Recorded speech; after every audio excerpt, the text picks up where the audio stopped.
And now we come to 1953. And in 1952, it was the 100-year anniversary of Studebaker, who started in 1852, and they wanted to get the tooling done so they could produce a brand new car in 1952. But they didn't get it done in time. And so what they did is just sort of put a new grille on the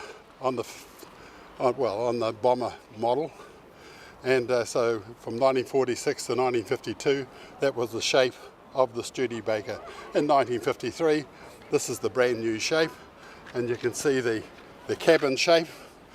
And as we go through the 55 to 57, you'll see the same cabin shape within the cars.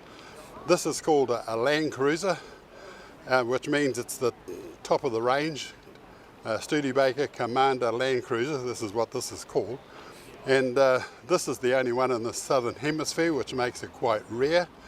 This one came to New Zealand in 1954, having been bought in America in 1953 and then shipped it here. So it says on here 1954, but a 1954 model's got little bars in the grille, whereas the 53 is just the straight grille. So this is a 53, and a wonderful example of 53. It's been done up. It's got a V8 engine in there. And she's a pretty good example of 1953.